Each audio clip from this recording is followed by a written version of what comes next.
Hey and welcome to this video. If it's your first time here, my name is Lachlan Rowson. I'm Raf. And we are Australia's #1 health and fitness podcast, The Mind Muscle Project. So, if you're here, what you can expect from us in the future is... Well, we interview the biggest names in fitness. On Mondays, we've had Matt Fraser, Brent Fikowski, Pat Vellner, pretty much all the boys. On Wednesdays, we talk about our athletic experience in our mid to early 20s. We've been to regionals multiple times. We talk about the most current and the most exciting new stuff in our industry. And on Fridays, on the podcast, we delve into fitness business. So we've started 3 gyms ourselves, and we talk about where we want to go with them, how we're doing it, and how to succeed in the fitness industry. So if you want to see more from us in the future, more exciting content, interviews, we've got heaps of stuff. You can go to the links below. We've got our website. We've got the top 10 most downloaded podcasts of all time. You guys will really enjoy those. And we've got plenty more content on our Instagram, so go there as well. And if you like videos, subscribe to the YouTube channel down below. All right, Project, welcome back to this short mini episode. We're going to call this Drug Education Episode 1.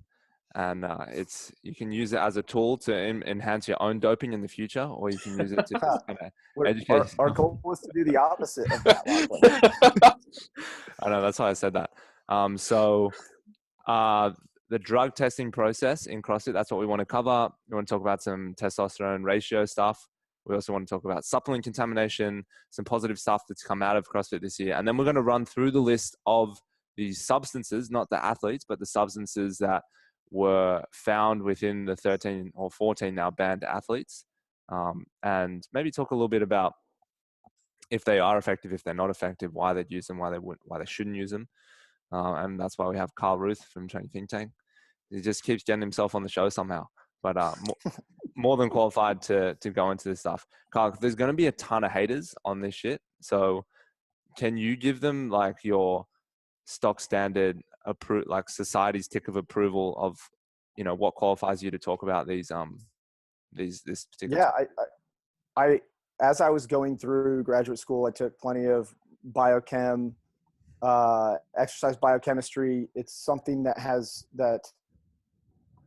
in order to discuss drugs in sport, you need to understand how they work mechanistically. And as you go through enough chemistry, biochemistry in school, you start to understand how the mechanism of the drugs exactly works. And then I've been involved in sport for long enough that I've seen enough doping scandals pass through the media attention. And when a new substance pops up, just like everybody, you know, you do a Google search to figure out what exactly these people are taking. And, you know, I try to understand the mechanism behind why they might be taking it. And a lot of times, which we'll talk about in this podcast, we'll find out that there probably is no good reason why they're taking it. But yeah, I would say that's probably like the best way I can explain it is I have enough of a science background to understand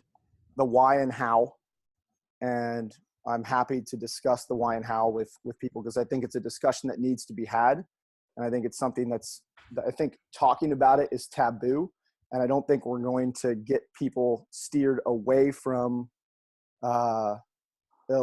banned substance use in sport. We're not going to steer them away from it unless we have the discussion. So I'm here to have a discussion that most people aren't comfortable having for whatever reason. Yeah, cool. Awesome. All right. So first thing we want to get into is the drug testing process in CrossFit. Now, in your experience, what have you seen athletes or get tested for, and kind of how does the whole process work from maybe random stuff throughout the off season with some of the think tank clients and athletes that are around, and then at regionals as well in the games? Well, we'll start with how exactly CrossFit goes about drug testing. So this is common knowledge. This is in their drug policy. So any athlete that is competing in the sport should know this or should have some understanding of this. But basically what CrossFit does is they contract out with a third party to perform their drug testing. So CrossFit themselves, CrossFit HQ, is not involved in drug testing the athletes per se.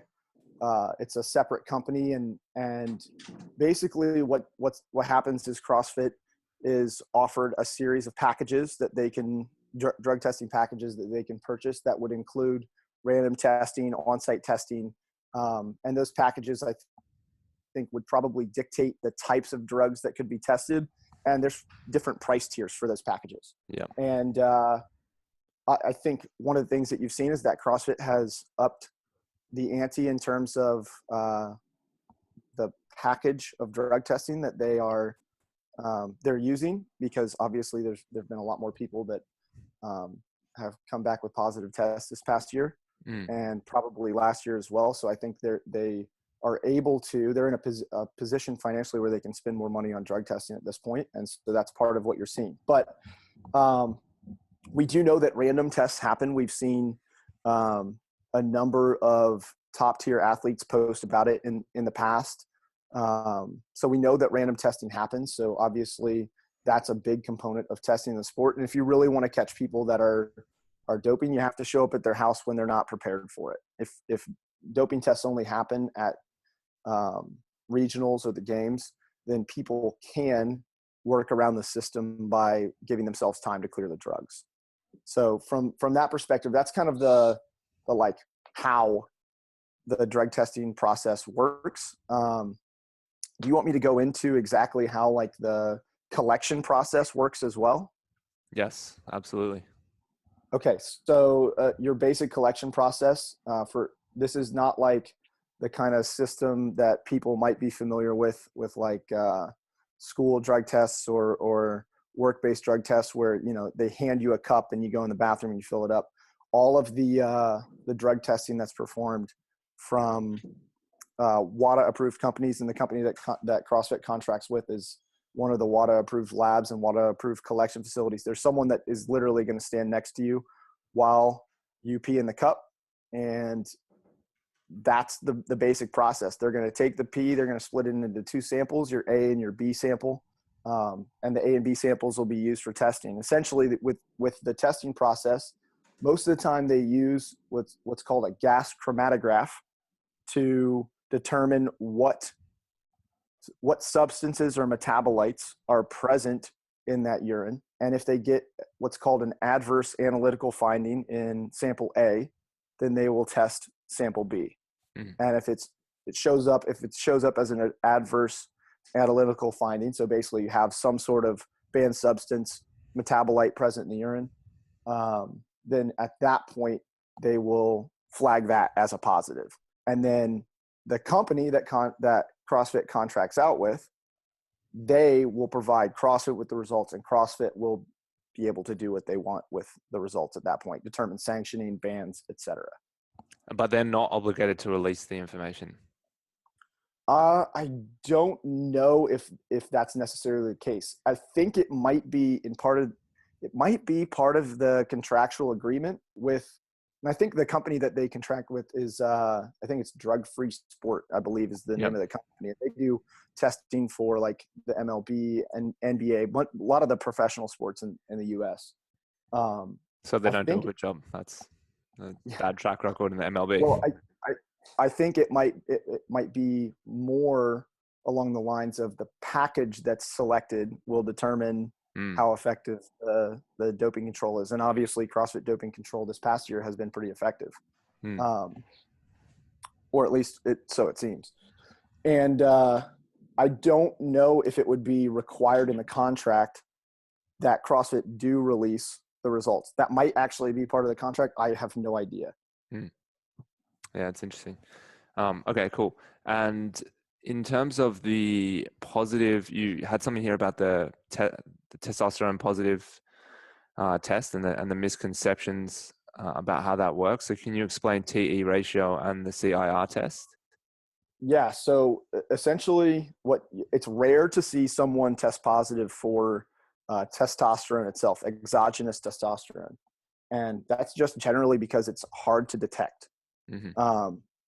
Our bodies produce it. So essentially the doping tests have to find some way to work around the fact that our bodies produce lots of natural testosterone. And essentially the way that happens is by testing the T to E ratio. And I've heard a lot of people, every time a doping positive comes out in the news, people are like, oh yeah, the testosterone to estrogen ratio. That is not what the T to E ratio represents. It is the testosterone to epitestosterone ratio. So when our bodies naturally produce testosterone, it produces, in general, testosterone and epitestosterone at the same rate. So a 1-to-1 ratio. Okay. And epitestosterone is an inactive molecule, right? So we make testosterone and we also make its like twin molecule, epitestosterone, which does nothing in the body, but it's always present at the same level as testosterone, or at least close to the same level. So what doping organizations do, or anti-doping organizations, I should say, they set cutoff limits. Like you can have a 1-to-4 ratio of testosterone to epitestosterone in the blood. And if you're above that, then that's considered a doping positive. Well, that's a pretty generous, 1-to-4 is pretty generous if our bodies make 1-to-1. And I've seen at one point, I think MMA was up to 1-to-6. Yep. Different branches of MMA were up to 1-to-6 ratio, which is, again, extremely generous. And then what happens is if you exceed that 1-to-4, 1-to-6 test to epitest ratio, because you've administered testosterone externally. So when you apply testosterone externally, you don't drive up epitestosterone as well. You only drive up test. So that throws off the ratio. You might have like 10 parts testosterone to 1 part epitest. If that flags as a positive, if you go over that, then they can run what's called the carbon isotope ratio, the CIR test. And the CIR test actually can determine the type or the origin of the testosterone that's in the sample, whether it's plant-based, which would be all of the testosterone that people are applying to their body or injecting it into their body. And, or they can determine if it's animal-based, which would be, produced by yourself. All right. So the result is 6.7 to 1. Is that like, in some organizations that would be like, that's okay? Or is it like way outside? There are some organizations that would say that's okay. But if you look at the scientific literature on it, they're like less than a fraction of a percentage of the human population will ever have greater than, I think it was a 3-to-1 ratio of test to epitest. Rustin would throw out those numbers. The likelihood that someone could have a greater than 6 or a greater than 6.7 naturally is extremely unlikely. And that's actually why the CIR test is used, so that when people come back as a legal defense to say, oh, this is naturally occurring, they can run the carbon isotope test and say, no, it's not. Are there any animal-based exogenous testosterone injectables or creams or anything out there? I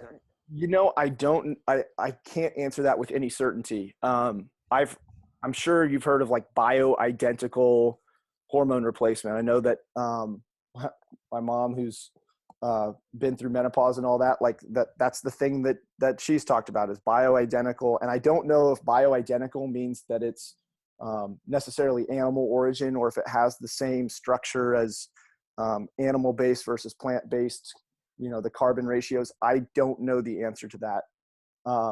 I know that when Victor Conti and the Balco thing was big, I think that was was that the 2000 Olympics or 2004? I think it was 2000 Olympics when all that stuff happened, and with Marion Jones, and when all that stuff happened, they were applying both testosterone and epitestosterone to raise the ratio of both. Drug testing companies and WADA got smart to it, and now they test for both testosterone and epitestosterone. So there's no way people are getting around it in that way anymore. Yeah, cool. Awesome. Okay, so next thing we're going to move on to is the supplement contamination. So you said in one of your points, studies as recent as 2011 have shown that up to 12.5% of supplements contain banned metabolites. The most common contaminant from 2000 to 2010 is Nandrolone metabolites. So to get a better perspective on the supplement contamination thing, we got to go back a little bit. So if you think back to like 2000, right, the big banned substance that people were using were pro hormones, right? And a lot of the pro hormones were manufactured or were made from Nandrolone backbones, et cetera, right? So essentially they would have pro hormones for Nandrolone that would get into the equipment that manufactures the supplements. That wouldn't get cleaned thoroughly, meaning that 100% of it wouldn't be removed from the machines when they were manufacturing the supplements. Then they would run the next batch, but the next batch would be something different that wouldn't contain the pro hormones. But it would end up picking up essentially some of the previously manufactured supplement that contained those pro hormones.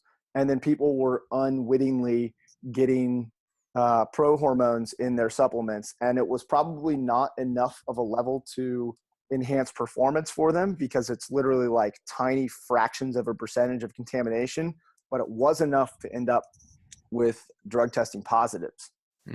So there was a rash, and this was in the mid to late 2000s, of people who ended up with a Nandrolone positive.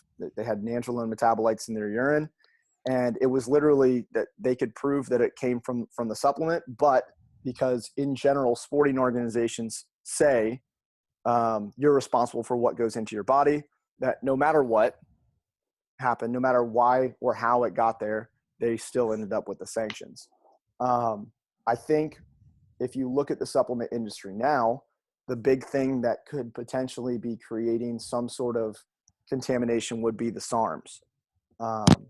Things like ostarine, and essentially some of the other SARMs could potentially be manufactured on equipment. Then that equipment's cleaned and not cleaned thoroughly, or not cleaned, and the next batch of supplements that's not supposed to contain ostarine or other SARMs ends up getting some of it in there. And if it shows up in a urinalysis in one of the drug tests, then that's a positive finding. And like I said, the studies in 2011 suggest that up to 12%, and even potentially higher than that, up to 18%, it was 12% contained Nandrolone metabolites. So it's potentially even more than that contains some form of a banned substance, especially considering the fact that the supplement industry has grown dramatically. And the way that the majority of the supplement industry works is through what's called contract manufacturing.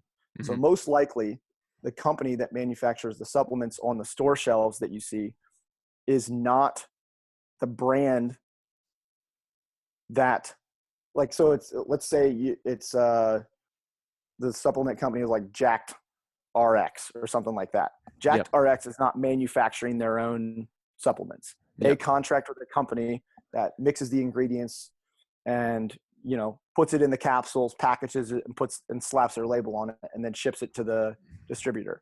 So that same company, supplement manufacturer X, they're manufacturing for thousands of different companies. That's how they make their business work. And they most likely are dealing with some banned substances coming through there at some point. I'm not saying that all supplement manufacturers are doing that, but if you think about just the variety of supplements that exist and how many could potentially contain some banned stimulant, or a company could potentially be making a SARM, those are all coming through similar contract manufacturers. And so the potential for contamination is just very high. Yeah, seems like it. I can't imagine them cleaning it that often, how much that would like mess with their workflow and the procedure line and delays, and how much it would cost them. And I know that there's a certification, I believe it's called Certified Good Manufacturing Practices. It's a little CGMP that you can see on the bottle of supplements when you buy it. And I believe that getting the CGMP certification for a contract manufacturer to have that means that they have to be able to demonstrate like a very effective cleaning process of the equipment between batches. And that like it's very that companies with that CGMP, it's very reliable that what is stated is in the supplement is what's actually in the supplement. Right. Yeah. It's yeah, and there's also something that you mentioned. I'd actually heard this before as well. Is that some companies initially, when they were starting out their new product, or they're trying to make a name for themselves in the market, they would actually intentionally put some anabolics in there or some banned stimulants to. Yeah, so that you'd get the initial user feedback being That's really right. positive. Yeah, I think I have heard stories that was something that happened in the early to mid 2000s. I do not know if that is something that is still prevalent. I haven't heard or seen anything about that recently. I just know that like people take supplements all the time. I do, you do, we all do. And the reality is the supplement industry is very much unregulated. And there's not a lot of oversight. And when we are taking supplements, all of us are taking a gamble that we're not really putting in our bodies what we think we're putting in our bodies. Mm. And I think it's possible, not actually, I think it's likely that there are people who end up with positive drug tests in CrossFit, in swimming, in track and field, in any sport. It's possible that those things are occurring because they were the victim of contamination or cross-contamination at the level of the supplement contract manufacturer. Yeah, definitely. Cool. Okay. So that is obviously like a big reason a lot of athletes will kind of submit their innocence. A big way they'll submit their innocence is supplement contamination. I'd say it's probably 90%, if not more, of the cases that I hear of people that get banned. It was in this dick pill that I took, John Jones, or it was in, this pre-workout supplement that I took, all this random stuff. But it's always usually it seems like the easiest one to kind of reduce your ban or get away with it, because it's maybe the easiest one to prove. Yeah. And it takes the blame off of you. So it takes, as an athlete, you're like, man, especially if they legitimately, they legitimately were not intentionally taking something to improve their performance. It takes the burden off of them to say, man, look, I got hosed, and then they can be really pissed about it. And, it potentially makes them feel better. It's also, I think, a potential excuse or a potential way to say like, hey, I'm innocent, when in reality, maybe they were taking the substance. But I think whenever you see a doping positive, one of the things you need to look at is you need to look at the substance that they were taking and see if it has any potential value for them. And if it doesn't, then most likely it probably was from contamination, or they were just really poorly informed, as we've discussed on this podcast before. Yeah. But do you think if they took it like a one-off, if their friend's like, hey, try this sample of like nitro jacked pre-workout, and they take it and it contains some, some shit like some clenbuterol in it or whatever, that wouldn't pop them though. If they had taken that, months before, by that time it clears out of the system, right? Because, there's a lot of people Correct. that have a lot of fear. They're like, no, I can't take that. It might have a banned substance. Like, okay, even if it did, you're just trying a sample, or you're having one bite of this thing or one sip of this. Yeah, I think a lot of that depends on the type of substance and how it's stored in the body. So going back to the Nandrolone example, Nandrolone itself can stay in the body for months and months. I think the detection window is like 18 months. Oh, so shit. Depending on the substance, and I don't know for all substances, I don't know what the detection windows are. And I'm sure that they continue to get longer thanks to improvements in drug testing technology and being able to test for metabolites more effectively. But my guess is most substances that are not naturally occurring in the body probably have really, really long windows of detection based on the fact that they can get stored in fat tissue and whatnot. And, those things could potentially create positive results for long terms. I don't know about one like if they accidentally get, a small amount of contamination from a supplement and they do that one time, I don't know how likely that is to result in a positive finding months later. But the reality is that some of these things can stay in the system for a long time. So people do need to be very careful about the selection of supplements and what they put in their bodies, especially since we know that the burden of proof is upon the athlete. Like the burden of making sure that they are taking clean supplements is on the athlete, not on the testing body, and it's not on the governing organization, whether that's the USOC, WADA, CrossFit. It's not their responsibility to tell you what products are safe. Yeah, it does fall on the athlete. Cool. All right. So you Or did the athlete's coach, who should be very knowledgeable about this stuff. Just saying. Yeah. Or they're like very knowledgeable about good supplements that are contaminated, and they get the athletes to take them to survive their program.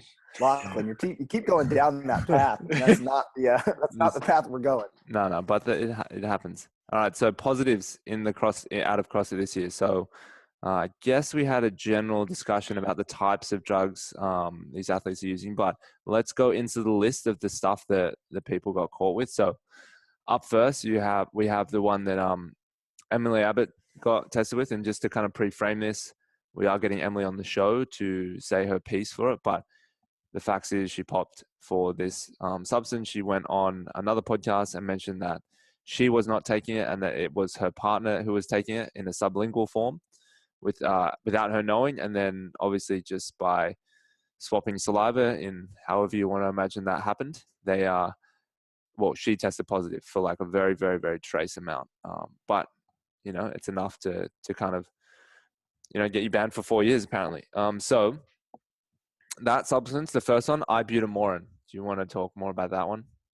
Yeah. So Butyl Morin is a class of growth hormone releasing drugs. It is Butyl Morin is orally active. I had to go and do a little research on this because it's pretty new. Okay. Since I knew we were doing the podcast, but its research name was, I think, MK677. So if people are interested in doing actual research on the substance, that's what I believe it was, its research name. And essentially, it's, like I said, it's a growth hormone releasing. It's not a peptide, but it's an orally active growth hormone releaser that mimics a hormone called ghrelin, or activates the receptors for the hormone called ghrelin, which is one of the things that makes us feel hungry. So essentially, when ghrelin is activated, it can release growth hormone, and by proxy of increasing growth hormone, you increase IGF-1. But as a doping agent, I think that its utility is probably very limited, because we know that if you look at any of the research on growth hormone, we know that it doesn't really improve athletic performance. So if you're taking something that releases growth hormone to a lesser extent than if you were to just, inject growth hormone like people were doing 10 years ago, and we know that growth hormone doesn't improve performance, at least in all the research that has been done, then it would again seem like a really bad choice for someone who's at that level in the sport as a doping agent, as something to help improve their performance. It just seems like either a case of misinformation or accidental, contamination of another supplement she was taking, or the mechanism that she suggested may be pretty accurate. I think that's interesting information for everyone listening and arguing her case. So that is very, very interesting. So next one we've got is Clomiphene or Clomiphene. Yeah, it's a masking agent for testosterone, and you said it usually is used post-cycle in bodybuilding to restore natural test levels. Yeah, so Clomiphene, I think it's more commonly known as Clomid, is a drug that they created for, I believe it was a fertility drug for women. And then researchers discovered that it can actually raise testosterone levels, naturally produced testosterone levels in men. And what essentially people will do is they run their steroid cycle, and when they come off, they'll use Clomid or Clomiphene to raise their natural testosterone production back up, so that they can, they don't have the drop in natural testosterone production that they normally would. And for athletes, that's obviously something that, they're going to run their cycle in the off season, so that they try and come off testosterone at some point so that they're clear during their drug tests, and then they would use that afterward. But probably not a good plan, again, because they're obviously that has a long detection window, and they would end up getting caught. Yeah, interesting. And would you ever use it to just there raise was a testosterone? positive for that last year as well. Was there? Okay. I think based on the research that I've seen, it can be used to raise natural testosterone levels, but they're obviously, they stay within what would be like a normal range of testosterone levels. So it's not going to give you what someone might be looking for from injectable testosterone and things like that. But I do know that it's used as a fertility drug for men. So men who have who are not producing enough testosterone or not producing quality sperm, they use it in doctors will prescribe it to help boost fertility. And I know that they've had some success in the clinical research with that. Interesting. Cool. Okay, so next one you got is Ostrine. It's a SARM, a weak anabolic agent. Yep. So SARMs, I think, just to give you an idea of what the mechanism of action for a SARM is, basically we have androgen receptors. We have receptors in our body that androgens like testosterone, dihydrotestosterone, they bind to. And when they bind to the receptor, that activates like a cascade of events that happen afterward. And the androgen receptor specifically typically leads to muscle growth, hypertrophy, and increases the anabolism, which is the building of tissues and proteins and things like that. And what SARMs are is they're definitely not naturally occurring substances that bind to those androgen receptors. And the reason they're called a SARM is a selective androgen receptor modulator. Basically what that means is that they target some androgen receptors, because we have them in muscle tissue, you have them in the prostate, you have some in the testicles, you've got them in the brain. SARMs are designed to target specific androgen receptors in specific sites. And so typically SARMs are targeted towards bone tissue, so to promote bone growth, and then also targeted to promote growth of the skeletal muscles. So your biceps, your quads, your hamstrings, and things like that. And that's kind of what they were designed to do, and do that without having an impact on prostate, cardiac tissue, and some of the other tissues. And so they are, I know from the research that SARMs tend to be relatively effective at achieving whatever that endpoint is. I think Ostrine itself was designed for bone tissue growth. Hence the osteo part of it, right? Yeah, that's interesting. So that, I guess that would make if your skeleton's thicker and you would just be like stronger overall, right? I guess that's the theory. Yeah, I think it was originally made for aging populations to help deal with, bone density loss and things like that. Yeah, cool. So the next one you had the next one on the list is the hygenamine or higenamine, and it's a beta agonist. You said you hadn't really heard of it, so I did some of my own research for it. Did you research it between now and then? Yeah. All right, yes, I did. So hygenamine apparently is naturally occurring in plants, not naturally occurring in people, but it's a fairly potent beta-2 agonist, which is one of the things, it's like an inhaler is kind of the best way to think about it, but it's an orally active beta-2 agonist. So it would work to relax smooth muscle tissue in the lungs. So it's going to promote oxygen delivery. It seems to be cardioprotective. It protects the heart from damage that's induced by ischemia or lack of blood flow to the heart. Just not something I think most athletes are going to be dealing with, poor blood flow to the heart. But it can also have stimulant properties. So I think the reason it's on the banned substance list is the fact that it can potentially improve oxygen uptake from the lungs by, just opening up the airways. And then the other component is that it's a stimulant, right? And stimulants can potentially be performance enhancing. What did you find in your research? I'm curious, Lachlan. Pretty much exactly what you said then. It's just, beta-2 agonist. So it works like to increase oxygen uptake in the lungs, basically. Similar to the stuff. Beta-2 agonist is the things that I learned about at uni and inside of asthma medication. So I don't know. I guess it's just part of that. Correct. Chain. Yeah. Albuterol, salmeterol, those things are beta-2 agonists, and that's what's in your typical inhaler. And they also make oral versions of those as well. And in sport, typically you can use an inhaler, right? An albuterol or salmeterol inhaler if you have what's called a therapeutic use exemption, a TEU, which is a form that you have to fill out and submit to CrossFit that has a doctor's signature that you actually medically need whatever it is, whatever drug it is that you're taking that might be on the banned substance list. So they're legal to take, assuming that you have a TUE submitted.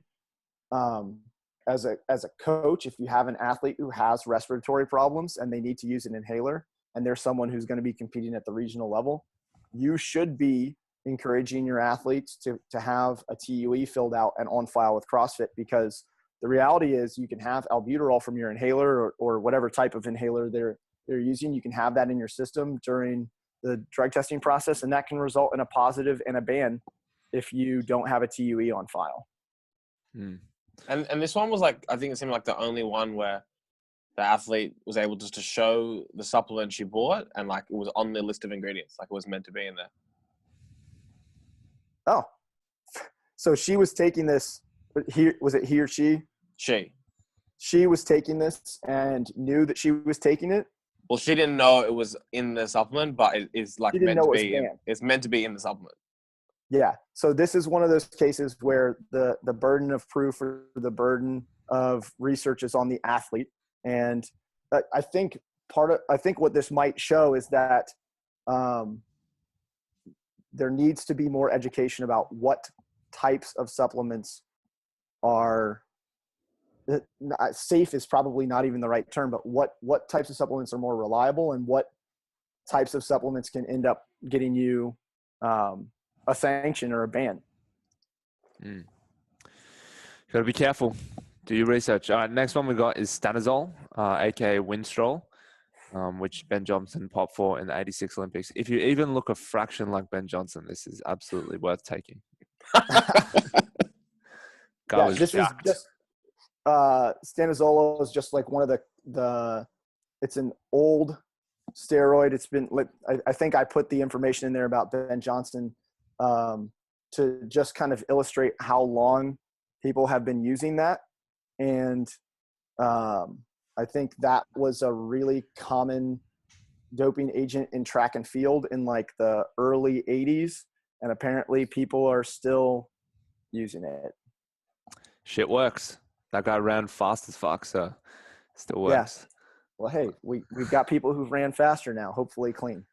Yeah. Super unlikely, but anyway. I'd like to think that they're clean. Yeah. Definitely not. Exogenous testosterone equals testosterone. So yeah, that was just people injecting straight testosterone into their body. Yeah, injecting or cream, one of those two. Can you go over the ratio on cream? Like how much cream would you have to use?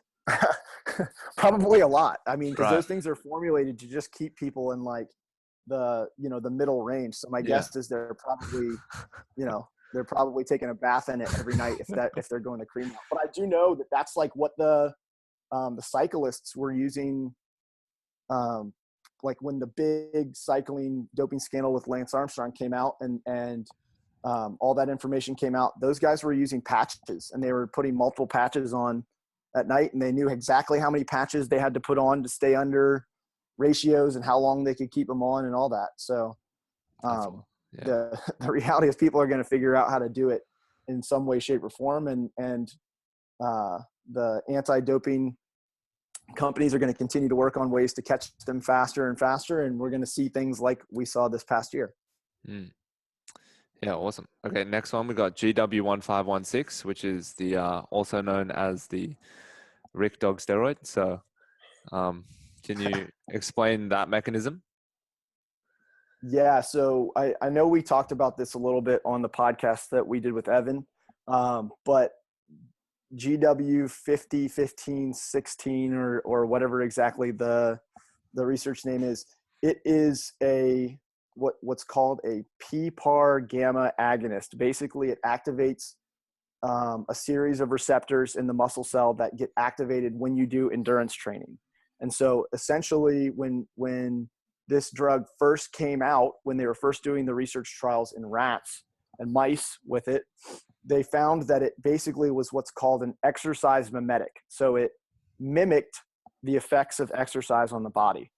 And it was hailed as like exercise in a pill, the future of medicine, because people weren't going to have to exercise anymore. They could just take a pill. Well, as discussed in our previous podcast, they also found that in addition to mimicking exercise, it also produced cancerous tumors all throughout the rats that were involved in the research. And so they removed the substance from research, and they were no longer researching it because, well, it caused cancer.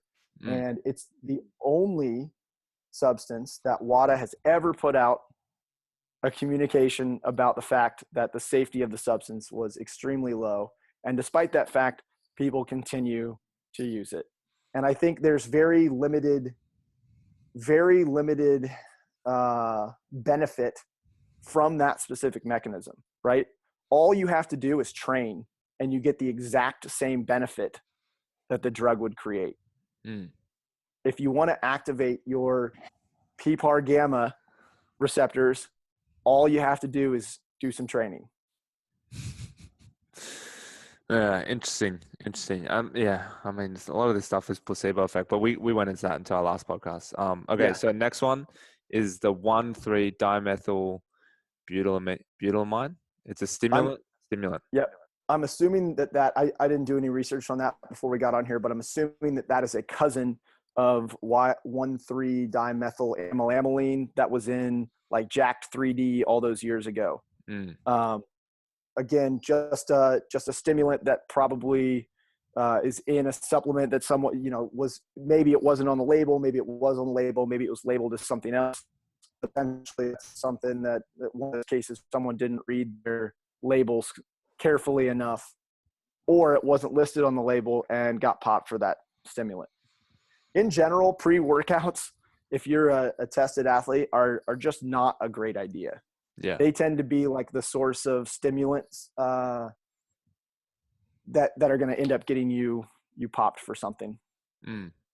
Yeah, pre-workouts and fat burners, that high genamine or whatever we're calling it, that was, when I was researching it, like lots of fat burners started popping up. So I think that's where that one was found. So I don't know why CrossFitters are on fat burners.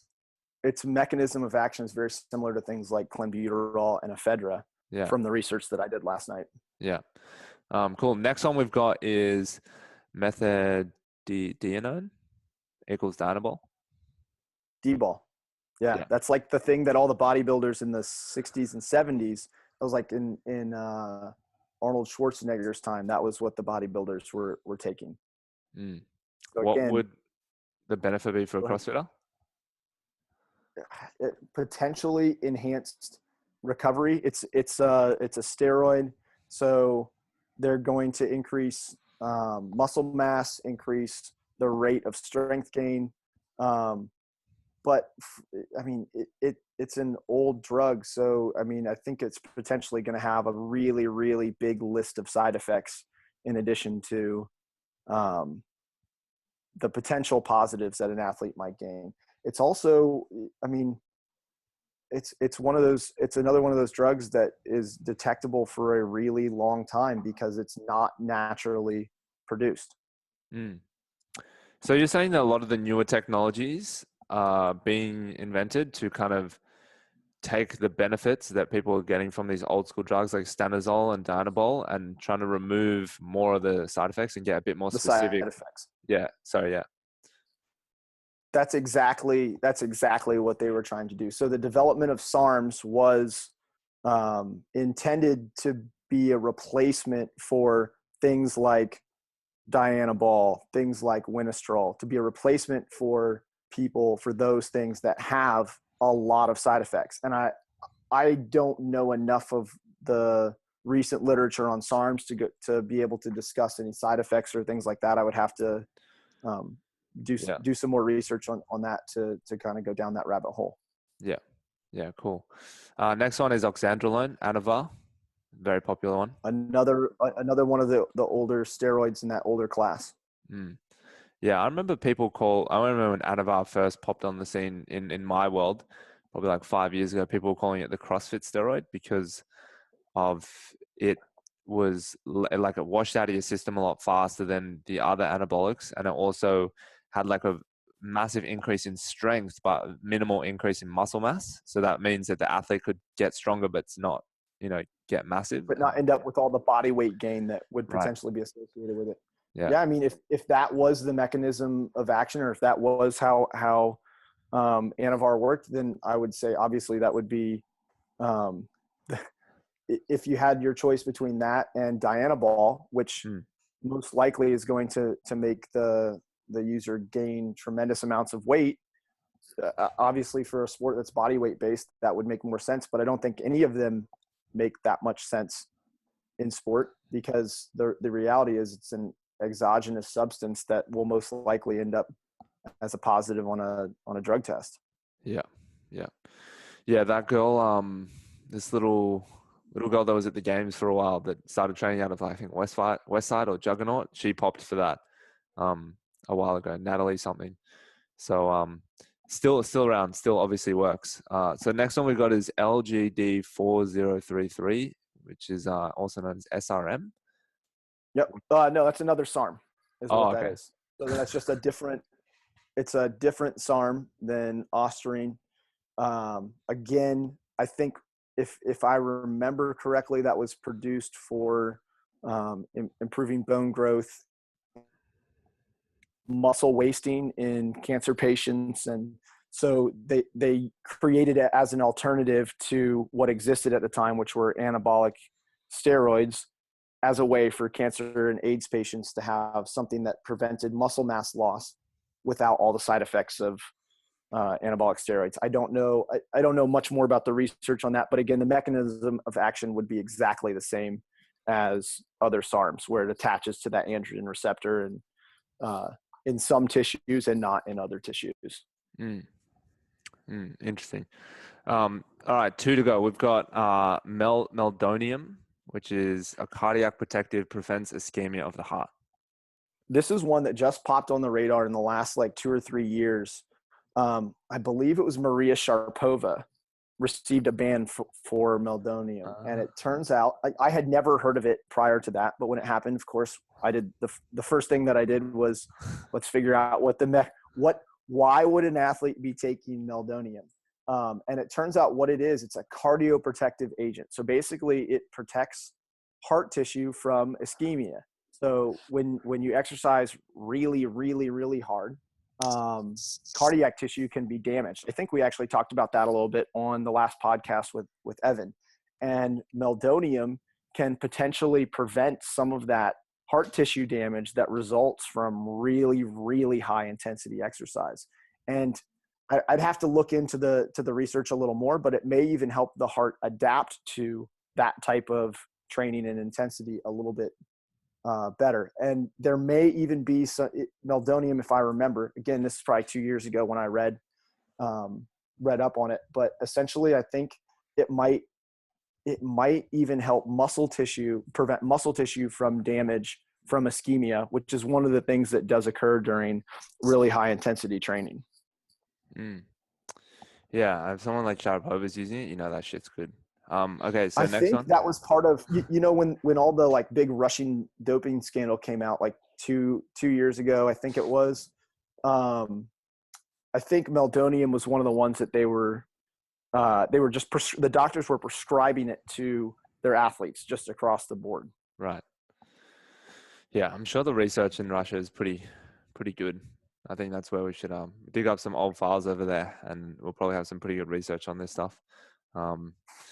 Okay, so final thing we've got is Stanozolol, which is an anabolic.